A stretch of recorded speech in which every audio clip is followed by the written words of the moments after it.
Hi, welcome back to another Mission Ready podcast.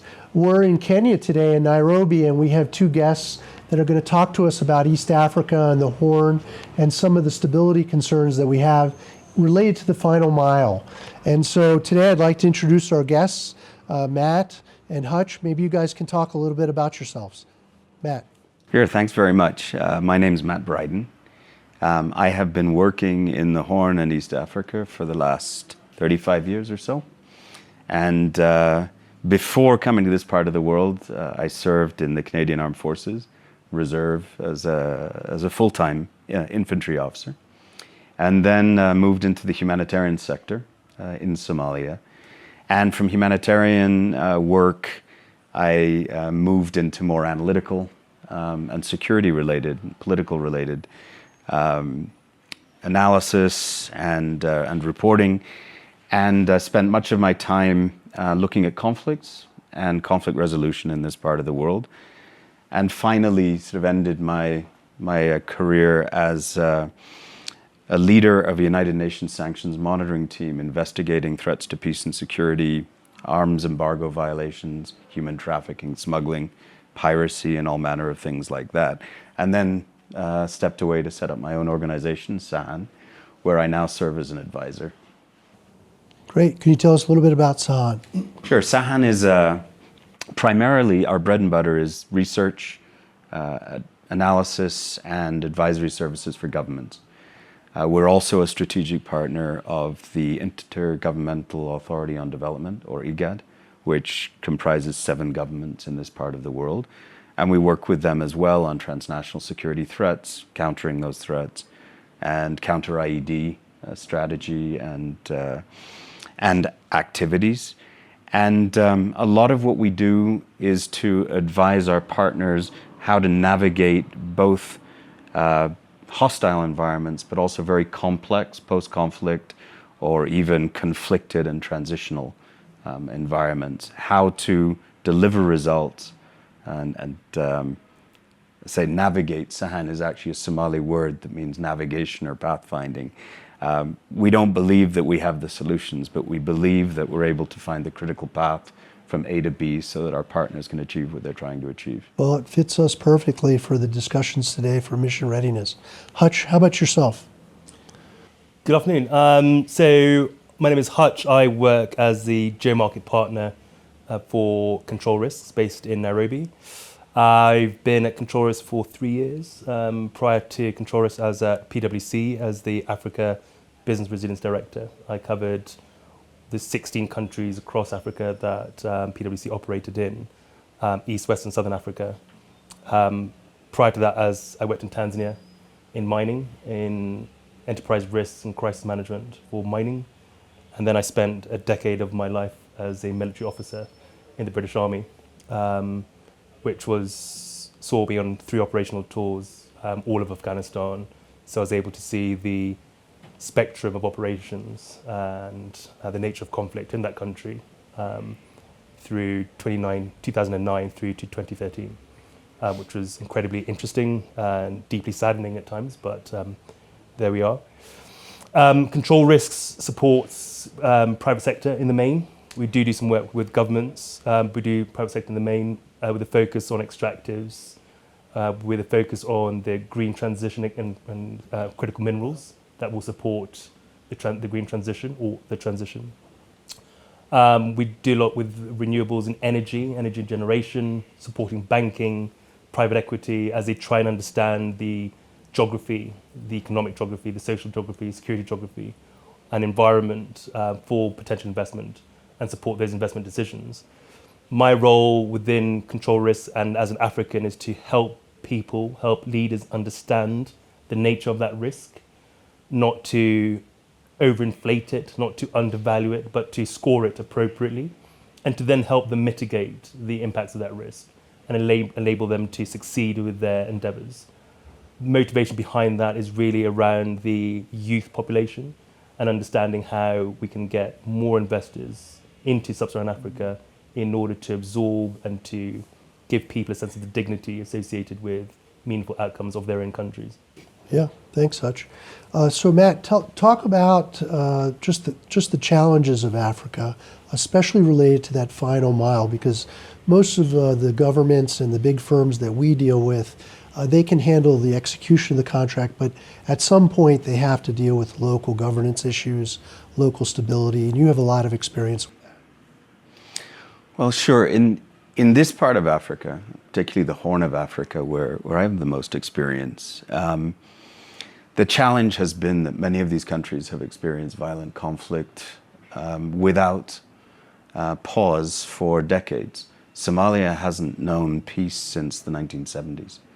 And Ethiopia, even though the country has been stable for most of the past few decades, there have been slow-burning insurgencies in parts of the country, full-scale civil war since 2020 and until 2022, and now again instability. Sudan, which has had its ups and downs, has now become the most violent conflict, the most destructive in humanitarian terms, possibly in the world by the assessment of our humanitarian partners. So this is an environment in which being able to work between zones that are stable and secure and are adjacent to and may become zones of conflict, this is part of, it has to be part of the sort of battle rhythm of any organization that's working here. And the ability to know when and how to calibrate your interventions, that an area may be safe, may not be safe, when to pause, when operations can be sustained remotely as opposed to having your professional staff on the ground. These are critical. But I think one of the most difficult challenges now for our partners actually has to do with what some academics would call the mediated state, or perhaps nuanced understanding of sovereignty. Western governments, Western companies typically want to engage with a sovereign government, and sovereignty is very important for the governments of this part of the world. But where there's conflict, sovereignty becomes attenuated, and you start dealing with local authorities or regions that disassociate themselves from the central government. And when that happens, you may find that the authorizations you have, the permissions you have from a national government actually don't work for you on the ground. And if you don't respect what the national authority has done, has given you, and you start modifying your interventions to accommodate local authorities, you may find yourselves in a catch-22 where the national government accuses you of somehow breaking its laws or regulations. This is an area that we find is perhaps the most challenging, especially for newcomers to a country where you have these variegated governance systems. And it's one of the areas I think we pride ourselves on being able to best help partners to navigate between not just different levels of government, but even armed groups and factions who might reject government authority. I can see that. So Hutch, you're more in a more stable area adjacent to these areas, right? So what's your observations related to this? Well, there's, like Matt's mentioned, in some areas that we're working with our clients on, and we've just recently completed a project with a multinational development bank and multilateral development bank, where they're looking at fragile conflict-affected states. And what Matt's talking about there is exactly the kind of conversation we're having with that lender, to be able to get a sense of how they can do more operations in fragile and conflict-affected states, because by doing that, you're stabilizing broadly more of the region. So we do need to understand that. Yes, I do work in Tanzania, and Ethiopia, and Uganda, Kenya, Rwanda, which are by far more stable in places, right? It's hyphenated in places. But there are, parallels and challenges which Matt would recognize from conflict-affected states that are readily apparent in other states as well. I think the concept also of those relationships and understanding relationships is fundamental to wherever you're operating across our region, East Africa and Africa more broadly. Understanding the depth of investment required to understanding those relationships before investing is fundamental to success, or any version of success that you're trying to achieve. And then the motivations associated with those local actors, with those politicians, with the authority, because by understanding what is the motivation and their success, their measurement of success, you're able to fine-tune how you access and how you drive and how you grow your entry and ability to scale your opportunity in the region. I see. So, Matt, your thoughts on what can you do? Your clients, how do you help your clients in these situations? Well, I think first it's having the understanding from the ground, what has been called variously human terrain or situational awareness is critical, and I think that's what we need to do. Clients don't need to do it because it requires years or decades of being present and watching a situation evolve, getting to know the stakeholders, the principles in a conflict, the interests, the actors, and the agendas that they promote. So that's our job. When a government or a different kind of partner, a private company comes to us, we have a responsibility to explain to them that this may not be the type of context that they're useful. Take, for example, 3 governments in this region, or 3 countries, Sudan, Ethiopia, and Somalia, all have contested constitutional arrangements. That means that there's no stable political settlement. When you enter that country, your understanding of the laws that govern your activity and the rules of conduct are going to vary between different levels of government or different regions. And you need to be briefed as to where you're going, who you're engaging with, and what their perspective is on the sector that you are trying to engage in. I just came back last week from the state of Somaliland in northern Somalia, which is a state that is not recognized and so in international legal terms doesn't exist. But there are companies doing business there. There are governments investing there. And they have to contend with a national authority in Mogadishu, Somalia, that doesn't recognize either Somaliland as an authority or the right of third parties to go there and do business. So I think it's having that knowledge and being able to impart it to our partners and then do what we call facilitated engagement, which is essentially to walk with them every step of the way and run interference. We can see the problems coming, we can help them to avoid falling into some of the most common pitfalls and guide them towards some level of success. Yeah, in some regards, what I'm hearing is mitigations. I mean, you guys put mitigations in for clients, right? How would you do that in these types of cases?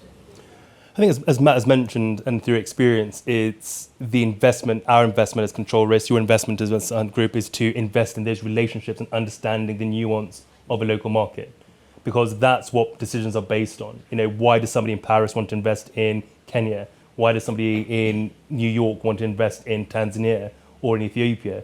And how do you get them comfortable with that is by really understanding the detail of what the environment is and how that environment matters to them. And then therefore what they need to do in order to maximize their chance of success. When we deal with clients, when we speak with clients, when we engage with them, there's potentially a mismatch between the perception and reality. And that happens in no matter what office you're in from a controller's perspective, whether you're in our office in Toronto, Tokyo, whether you're in Shanghai, in Singapore, or elsewhere, it's a perception of risk in that local market. So from our perspective at controllers, is understanding how we can contextualize in detail the nuance of that local market so that you as an investor make a better, more informed decision as to the go, no go, right? And once you made that decision regarding the go, no go, how can we support you to look through your strategy, work through that strategy in order for you to get a sense of, okay, we might need to test and adjust in order to be more agile to the local conditions in that market. You know, my sense is you do deal with a lot of private investment. You're really public, right? A lot of your clients. That's right. So when they make the decision, they're not considering a go, no go. They're usually go, right? And so how would that differ since they can't mitigate the go, no go? What do you do to help them? I think Hutch put his finger on it just now by talking about relationships and trust.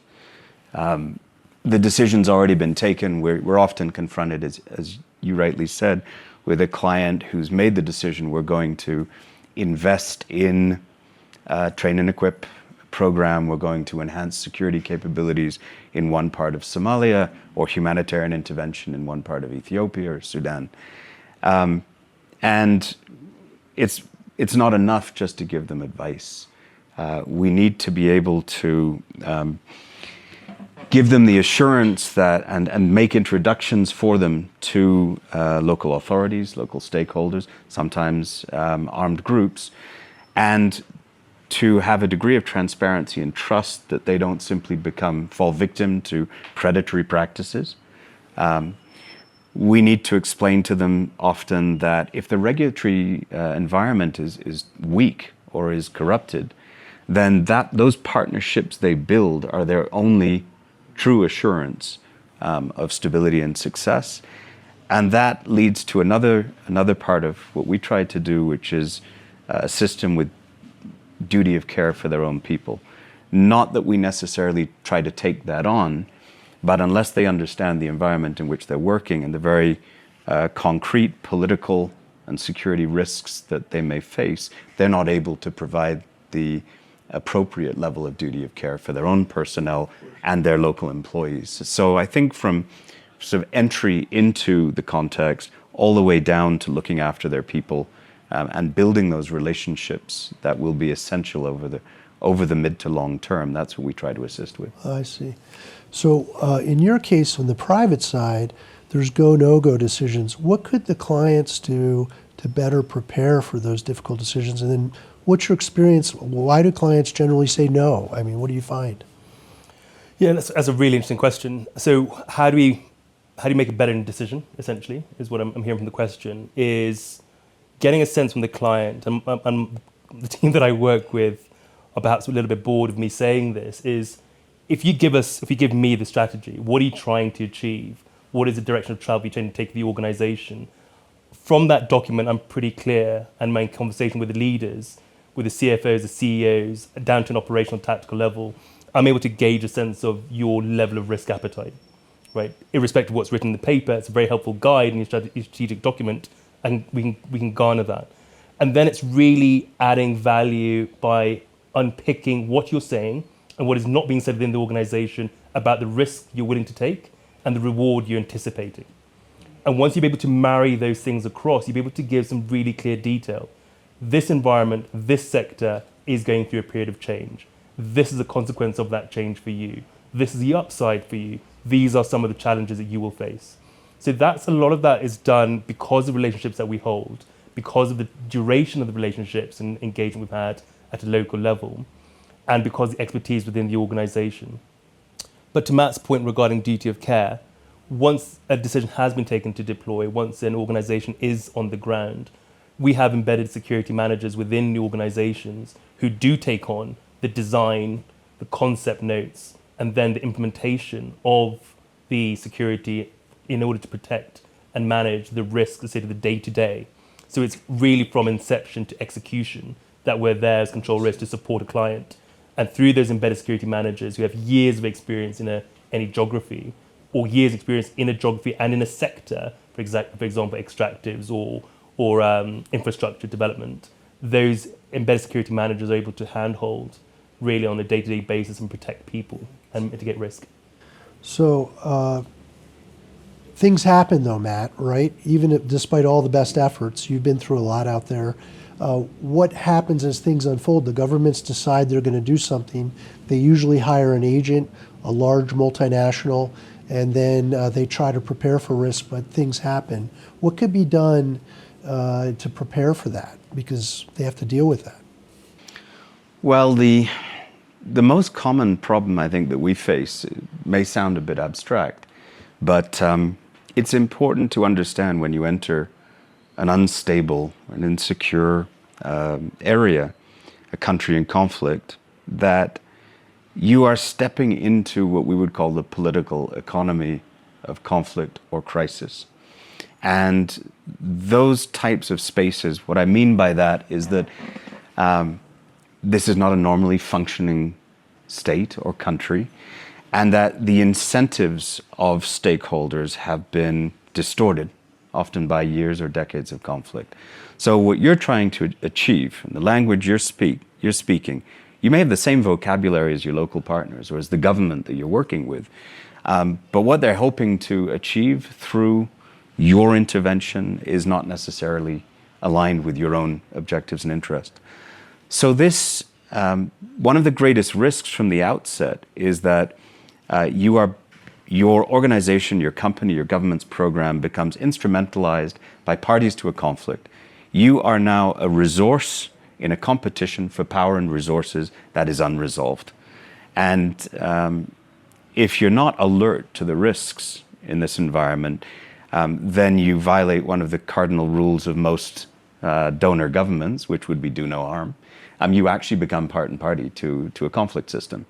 And ultimately, I think we've all been there at some point. Your program is exhausted, your resources come to an end, your objectives have not all been met, and there's probably some disillusionment, some discouragement about what you've tried to do. And perhaps in a year or two, no one will remember that your company or your government was even there doing that work.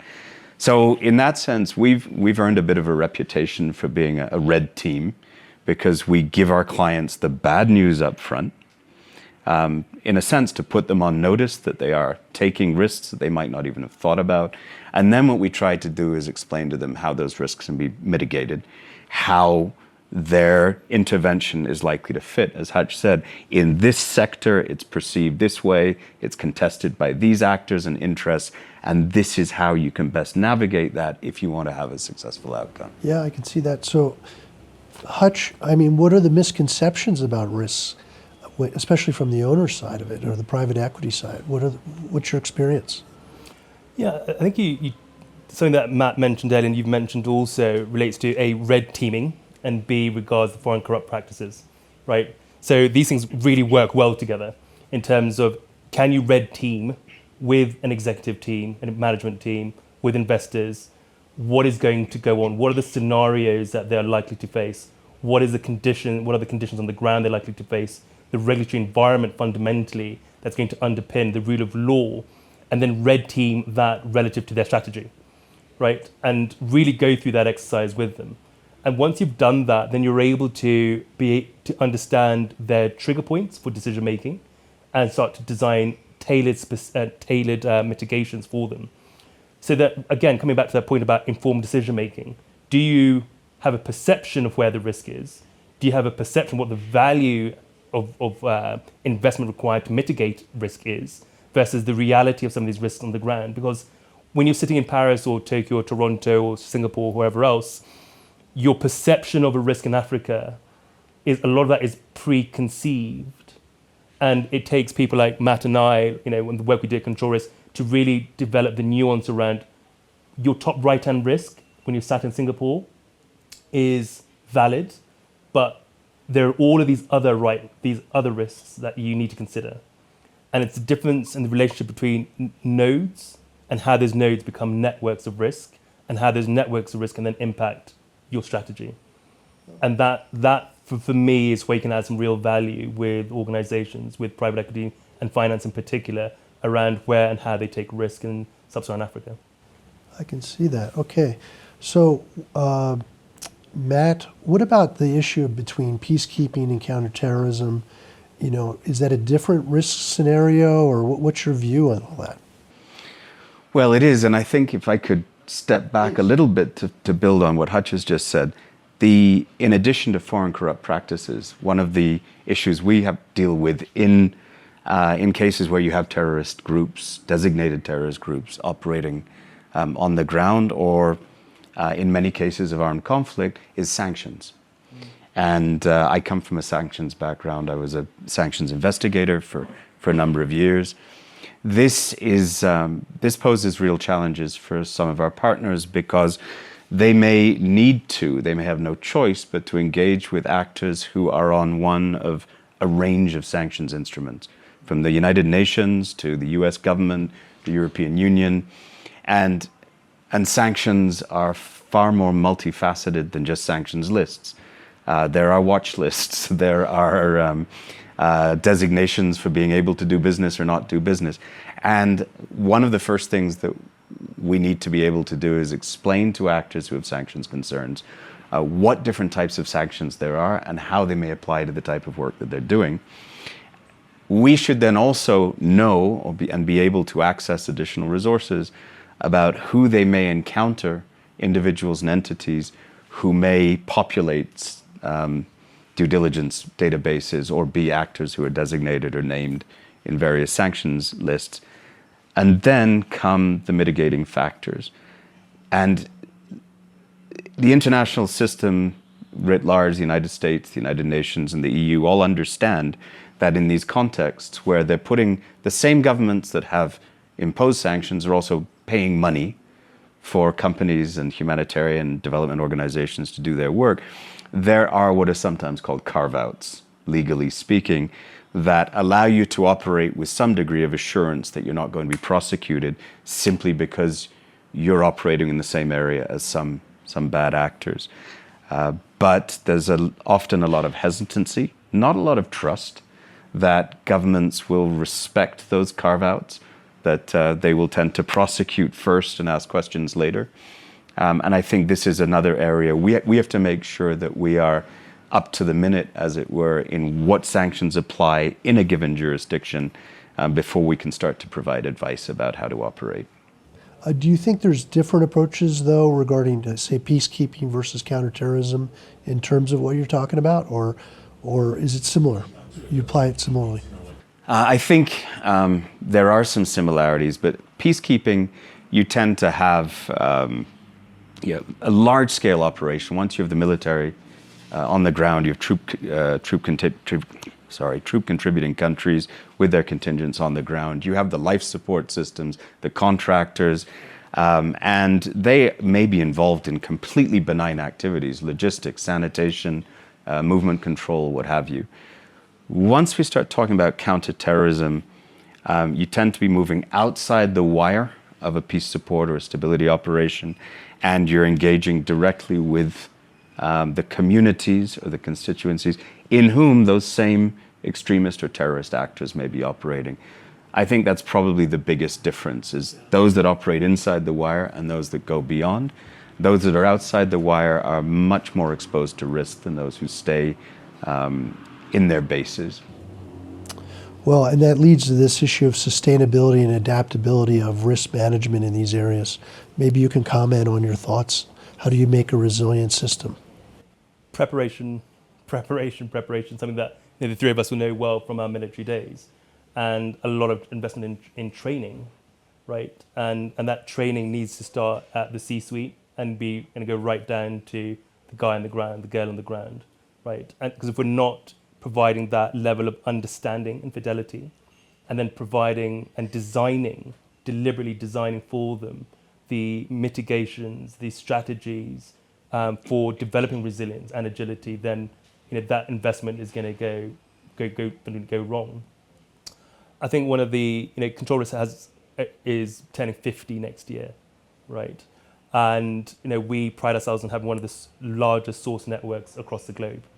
And these are people from gardeners to doctors and academics and journalists and on it goes. So the fidelity of the information you're providing is very, very clear and on a case-by-case basis for those investors. But I would come back down to that tactical level of understanding of the ground, and then linking that tactical level of understanding on the ground to the strategic outcomes that are being driven towards.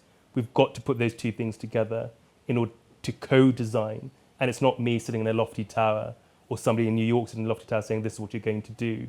It's really understanding the nature of the risk on the ground, the character of the risk on the ground, to then co-design solutions that can help develop resilience through the understanding, through recovery, through investment in resources that allow you to get through that. I think my final point on that relates to something that I like to focus on, or two things I like to focus on. One is center of gravity analysis.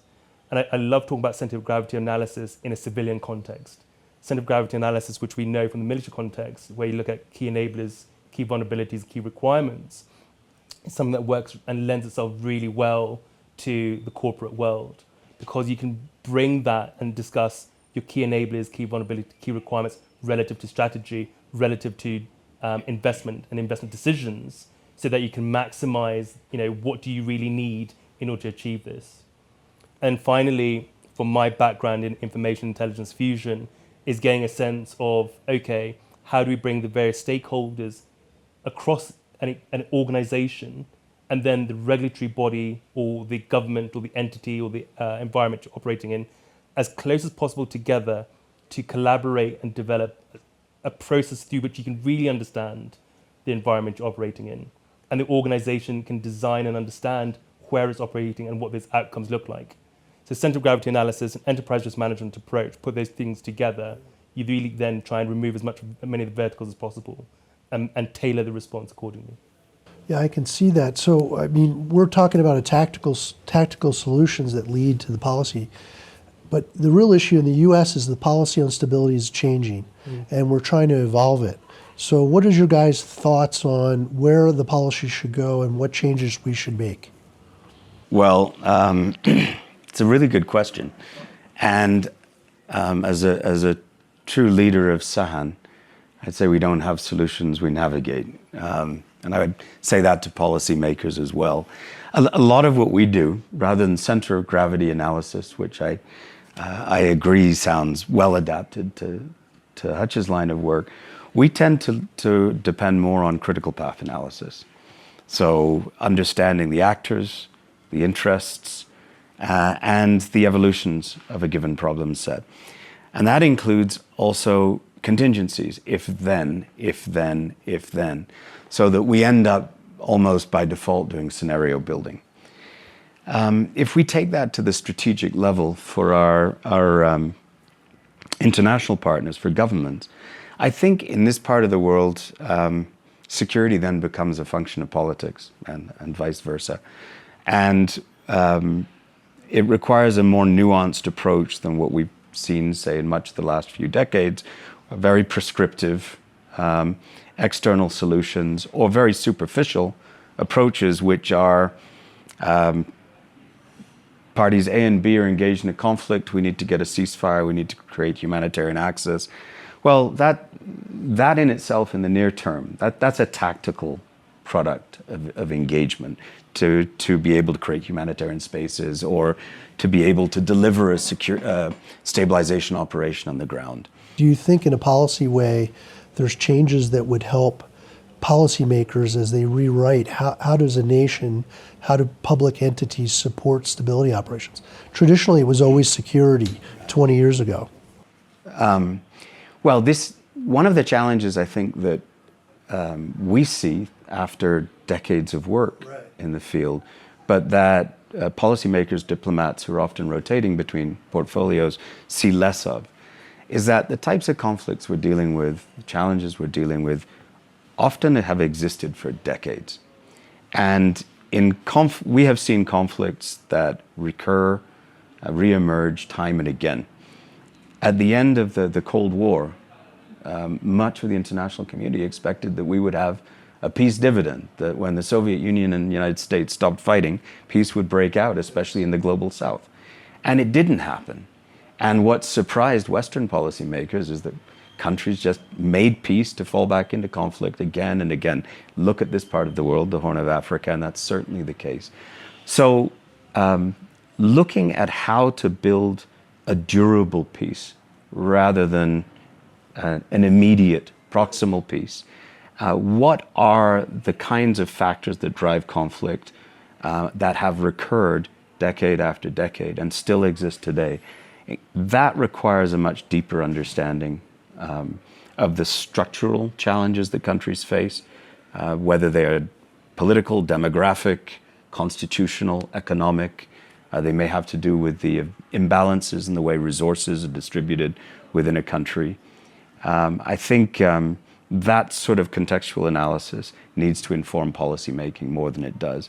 What I think we've been seeing a lot of in the last 10 to 15 years is sort of cookie cutter solutions. We did this in Iraq, we did this in Afghanistan, it's got to work, therefore, in, say, a place like Somalia. And many of the people who work in this part of the world look and say, well, that didn't work.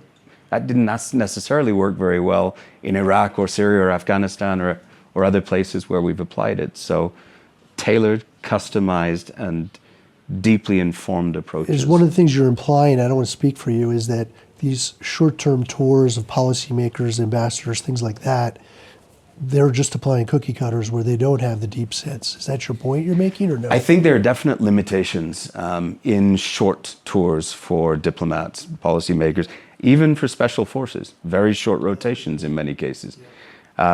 But those can be compensated for if they have access to networks of professionals and sources that provide that institutional memory and continuity. But if there's a disconnect between those, then really we just repeat many of the same problems. And for those who are able to stay for the long term, the learning curve begins to look fairly circular rather than linear. So Hutch, I mean, what's your thoughts on policy? How should policy change, or what are the changes you see? I'd like to come through an effects-based approach.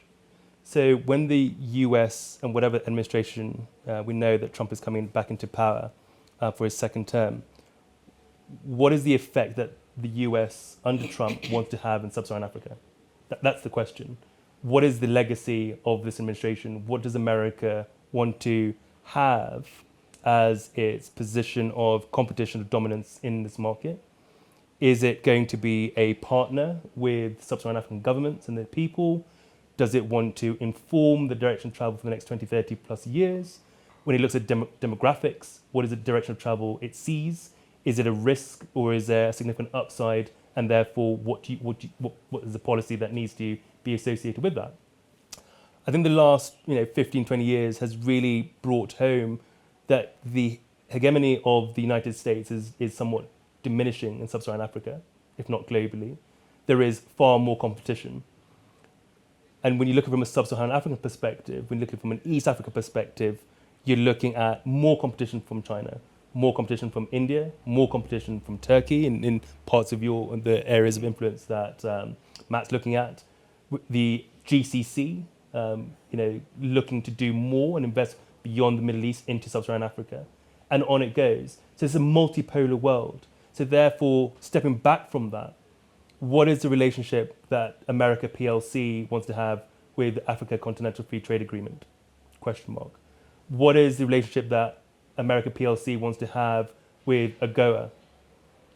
Notwithstanding that the Inflation Reduction Act is probably going to see its death, what are the upsides of some of its tenets that can be applied to developing this part of the world and growing the economy? And therefore, what are the policies that need to transcend an administration and a political party in order to maintain and grow influence and value within Sub-Saharan Africa? So from a policy perspective, it's really stepping back from, or ask the question first, what do we want to achieve? How do we want to achieve it? And what are the mechanisms we're going to employ to achieve those effects? And an effects-based approach will then give you an understanding of what those policies need to look like. I'll just pause briefly to then pivot to demographics. A very young population. Africa will be 25% of the global population by 2040, if not sooner. What does that represent in terms of as an opportunity? Technology, what does that represent as an opportunity? The leadership and agriculture, economies and scalability, what do those mean to America PLC? And if there is to be recognized an upside, then it's all about the relationships that are going to be formed with PLCs, the private sector within Africa, across Africa, and then supporting the institutions that will frame the likelihood of greater success for American organizations operating in Sub-Saharan Africa. And then finally, about partnership. The policies that are going to be designed need to consider the partnerships which will be relevant. So I doubt it's going to be America on its own, American organizations and entities on their own pursuing an upside. It's going to be a group of willing participants that can leverage their key strengths. America working closely with Japan, America working very closely with Saudi Arabia potentially, or the UAE, or the EU, in order to see some of these upsides. And then that version of that relationship enabling greater success across Sub-Saharan Africa and their investments. Yeah, that's very good. So when you look back, Matt, 25 years and where the trends are, what trends do you see? I think the most important trends relate to a decline in multilateralism. and a greater degree of competition, as Hutch just said, particularly in this part of the world and across North Africa and into the Middle East. The rise of middle power competition is a major development since this bipolar competition of the Cold War has ebbed. In the Horn of Africa and East Africa, that has evolved in parallel with a deterioration of peace and security architecture. In this case, I would say the organization IGAD, but also the African Union. If we look at the African Union's evolution in the 2000s, there was a sense of this as an organization that was growing in its influence in the region. There were initiatives between peer countries, the new Partnership for African Development, NEPAD, and peer review mechanisms between members of the AU. These mechanisms really seem to be providing a framework for not just stability, but also growth and development on the African continent. And their decline, even if it's only temporary, I think is something that we are dealing with now. And it is manifest in this part of the world by a proliferation, not just of competing actors getting involved in conflicts, but also in competing peace initiatives. And once you have 2, 3, or half a dozen special envoys, half a dozen foreign capitals all holding peace talks for the same conflict, the likelihood that you're going to have the critical mass necessary to bring parties together to achieve some kind of stable peace or cessation of hostilities is much less. So that then leaves us in an environment in which it's much more, I suppose, Darwinian.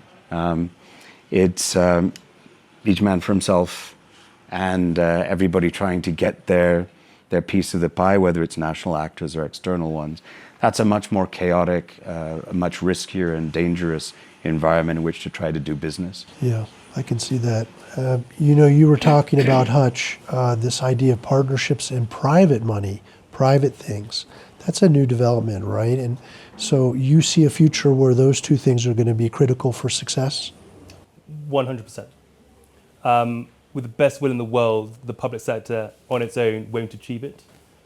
With the level of investment required to grow economies across Sub-Saharan Africa, and with the best will in the world, individual entities won't achieve the scale that's required in order to scale the level of investment required across Sub-Saharan Africa. Up and concentrate mass and FX, you're going to have entities working collaboratively in these environments.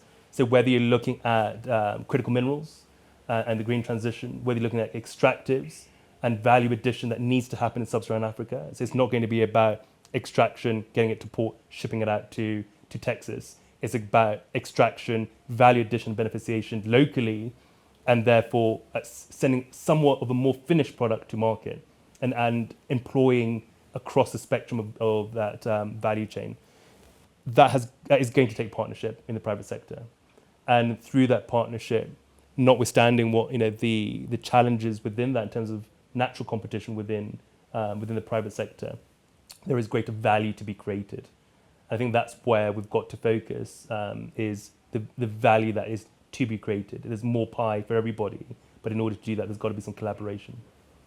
What's your thoughts on the private sector and how that would work?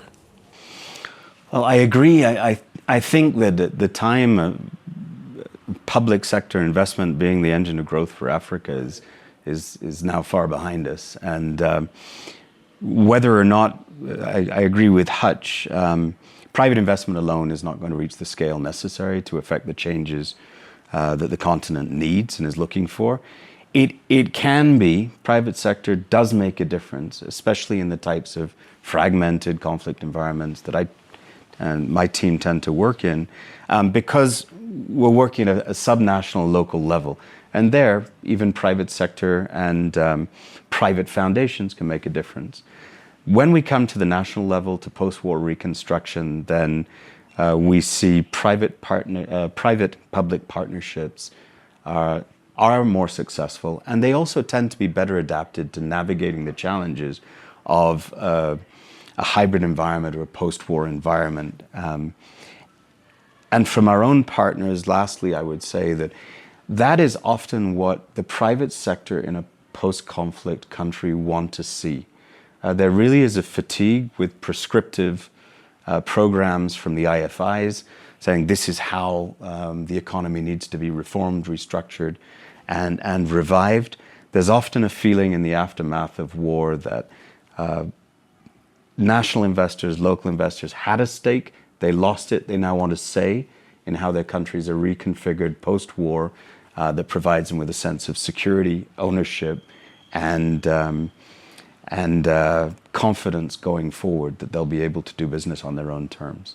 Yeah, I mean, I'm thinking back to when we started discussing stability operations in the U.S. government, and we always presumed security would be the basis of anything, and I'm sure private investment, that's a factor, right? I mean, what's your thoughts?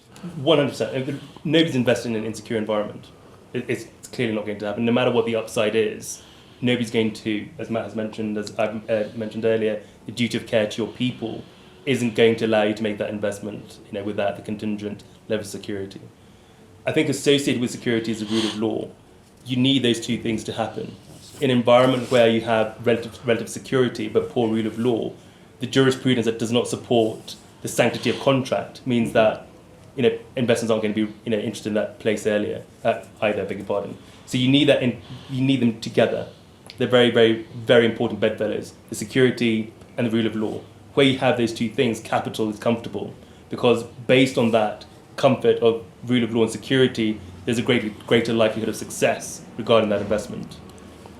I think coming back to your question regarding policy, on reflection also is that investment into rule of law and that investment into state actors and multilaterals. For example, the Trade Development Bank of Africa, the African Development Bank, the AFC, Africa Finance Corporation, because those are really interesting mechanisms through which the US and US entities can influence the direction of change, can influence the nature of investment into Sub-Saharan Africa, and can also scale the level of investment with a degree of confidence, given that member governments are shareholders within those institutions. So that collaborative nature of those relationships can help scale and generate greater levels of success potentially. Could you also just briefly talk about how cyber resilience might be related to, is it related to security in the sense or no? 100%. And in fact, the Control Risk has since 1979 produced the risk map. And we've just issued our risk map, and I'll give you a copy before I leave this afternoon. And one of the top 5 risks that we have for 2025 is the digital concentration. So 100%. The risk of in the cyber domain, in the digital domain, is something that has real world, real time, real life consequences, and are factored into considerations. I think we can see that predominantly or increasingly, not only with private individuals or with entities, but with critical national infrastructure, and the resilience around critical national infrastructure from a digital domain as well. So again, both the necessity of the investment to scale up the availability of critical national infrastructure, water, sanitation, the cyber domain, telcos, but also the level of investment required to develop resilience around that, I think are strategic opportunities. Given the nature of the demographics, these are large opportunities for American entities entering the Sub-Saharan African market. So yes, to answer your question in short form, yes. Yeah, in fact, that's what our business, critical infrastructure related to power, energy, that's our interest as well. Any other last thoughts that you guys would have that you want people to hear about regarding stability operations, Matt? Well, just building on what you've both said, I think in the cyber domain, we tend to look at it more from the security perspective than perhaps economic. And I think it's clear that in general, when we're talking about non-state terrorist or violent extremist organizations, they're much more innovative, they're much more flexible and adaptive than governments are. And so whether in the cyber domain or in others, they tend to be further ahead. And it's quite a heavy lift for us and our partners to raise concerns with governments on the continent, in the region, to get the attention, the focus to emerging threats as opposed to the existing threat, the evolving threats. Now we have over-the-horizon threats, or they may already be with us.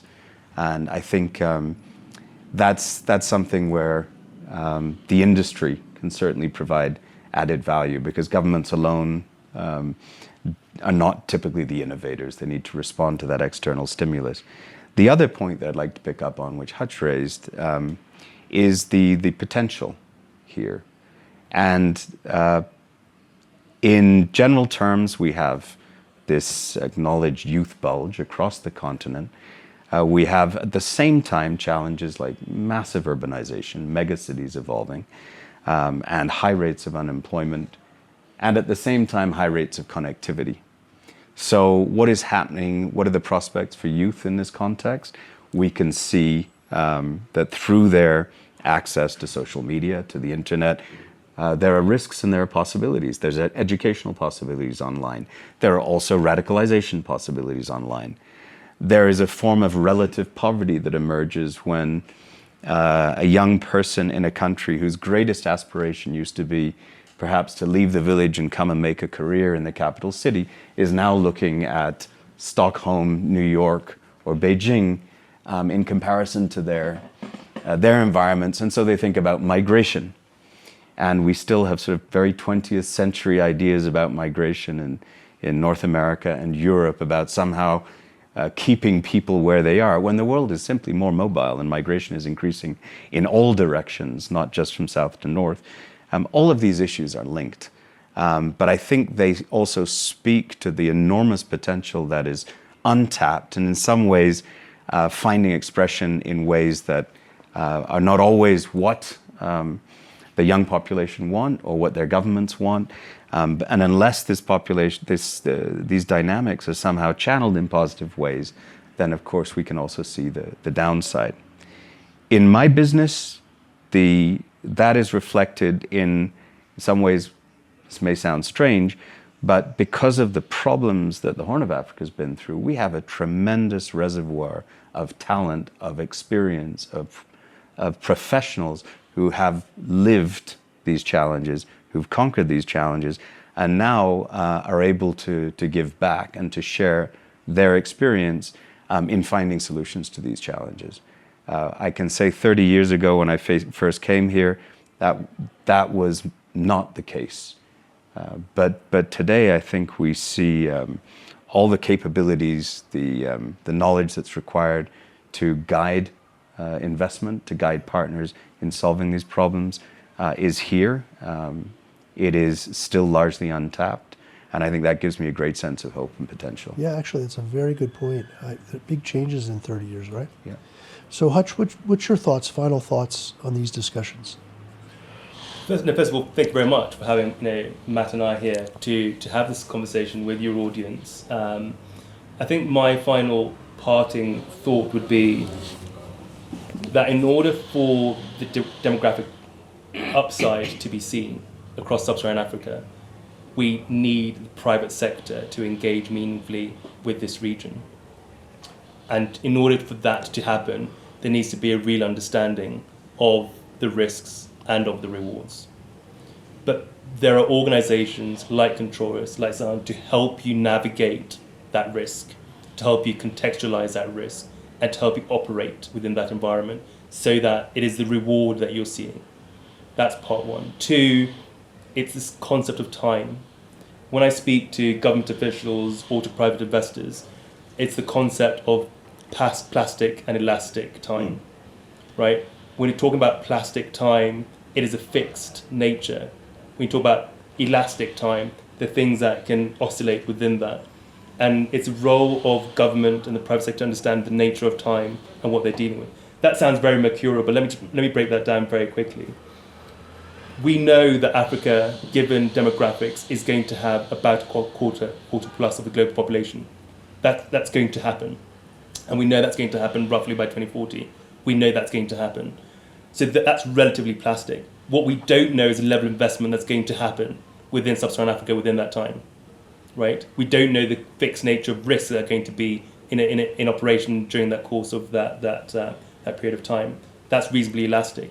So governments and private sector need to recognize that there's a certain amount of investment that's required every year for 1 million young people who are coming to the job market every year to be able to gain necessary employment, number one, and two, to acknowledge that you won't be able to employ 1 million people every year in Kenya, for example, or in Tanzania or Ethiopia.